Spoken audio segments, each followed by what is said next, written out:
Short, tall, wild, or contained, the one thing weeds have in common is that you don't want them in your fields.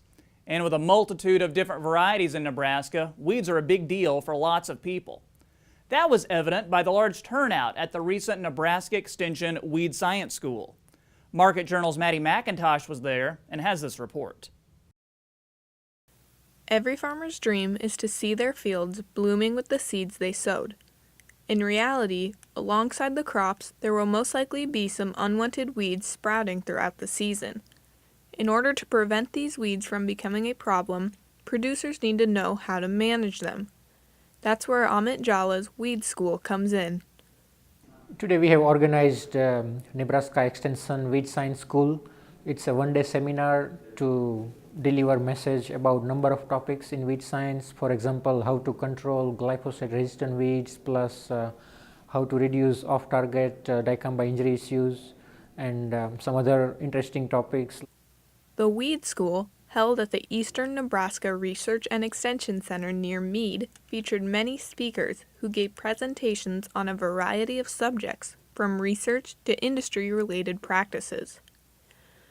Well, I manage a program that's a regulatory program. We regulate most aspects of pesticides in the state. We also handle fertilizer quality assurance. When someone's got a field of soybeans or a specialty crop or a sensitive site, say for instance a vineyard, and they see unusual plant leaf symptoms, they frequently will either call the University of Nebraska's Plant Diagnostics Lab, or they may call us and ask us to send an inspector out to investigate what they probably believe is herbicide damage to that crop. After a hearty and filling lunch, the class got their hands dirty.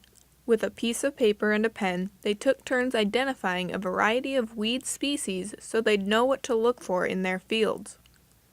The idea to bring those weed samples here is just to let stakeholders to identify those weeds, and we will help them how best they can improve their skill to identify weeds. So we have about 42 weed species, including about 30 broadleaf weeds and 12 grass weeds in the sample, and those are the most commonly found weeds in corn and soybean cropping systems. Plus we have some winter annual weeds in the sample.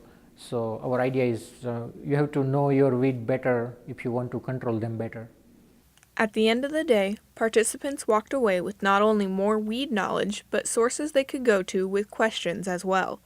This is exactly what Kevin Bradley from the University of Missouri is happy to find when he speaks at these kinds of events. See a lot of questions, a lot of participation. I could barely get off the stage. There's people continuously asking me questions. So that tells you there's a thirst for knowledge.